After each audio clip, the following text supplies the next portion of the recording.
Hello guys, আসসালামু আলাইকুম। কেমন আছেন সবাই আপনারা? আজ দেখাবো আমার কোয়েল পাখির ডিম কতটা আজকে সর্বোচ্চ। আজকে আমার কোয়েল পাখির ডিম সর্বোচ্চ সম্ভবত 1 2 3 4 5 6 7 8 9 10 11 12 13 14 15 16 17 18 19 20 21 22 সর্বোচ্চ 22টা কোয়েল পাখি ডিম পারছে আজকে আমার সর্বোচ্চ। না অন্যদিন একটা সর্বোচ্চ ছিল সম্ভবত, আমার কাছে লাগে আজকে সর্বোচ্চ 22টি ডিম পারছে। আমার কোয়েল পাখি 35 কোয়েল পাখি, এখানে 35টা কোয়েল পাখি, এখানের মধ্যে পুরুষ আছে 8-10টা। তো সব আমি মনে করি সর্বোচ্চ আমার কোয়েল পাখি আজকে ডিম পারছে। তো এই ডিমগুলো আগের কালকে অনেকগুলো ছিল, আমরা খেয়ে ফেলছি। রমজান মাস তো ইফতারের টাইমে আমাদের লাগে, সেখানে দোয়া করবেন আমাদের জন্য। আমাদের কোয়েল পাখি সুস্থ আছে, সুস্থ রাখার জন্য গভীর পরিচর্যা করতে হয় এগুলাকে।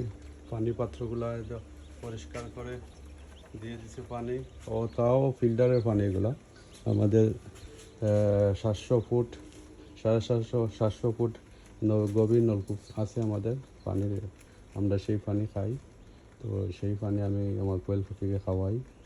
আমি অন্য কোনো পানি দিই না, ওর ফ্রেশ পানি, ড্রিঙ্কিং ওয়াটার যারে বলে, একদম ফ্রেশ পানি। আমার কোয়েল পাখি সুস্থ আছে, কোনো ওষুধ দেই না। আমি মাঝে মধ্যে জিঙ্ক দেই,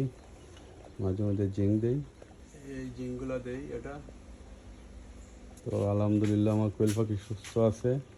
ইসেল আর অন্য ভিটামিন এখনও দেই নাই। মানুষে বলে ইসেল দিলে ডিম আটকে না ডিমে, আমার অবশ্যই এগুলো দেওয়া লাগবে না। খুব সুন্দর সুন্দর ডিম, বড় সাইজের ডিমের সাইজও বড়, ইনশাল্লাহ খুব সুন্দর সাইজের ডিমের।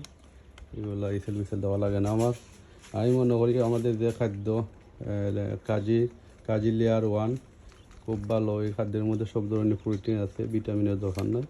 তো নতুন পাখি ভিটামিনে হয়তো বা 1-2 মাস পরে একটু ভিটামিন দিলে ভালো হয়। এখন নতুন পাখির ভিটামিন না দেওয়াই ভালো। আমি সাজেস্ট করবো আপনাদেরকে, নতুন পাখিকে ভিটামিন না দেওয়াই ভালো। আমার ইনকিউবেটার আর্দ্রতা লেগে 53 এদিকে টেম্পারেচার। ডিমও দিয়ে দিচ্ছি ইনশাল্লাহ। ডিম আজকে 7-8 দিন হয়ে গেছে। ইনশাল্লাহ কিছুদিন পর আমার বাচ্চা ফুটবে ইনশাল্লাহ। আপনাদেরকে দেখাবো ইনশাল্লাহ। ভালো থাকেন। ওকে, আসসালামু আলাইকুম রহমতুল্লাহ।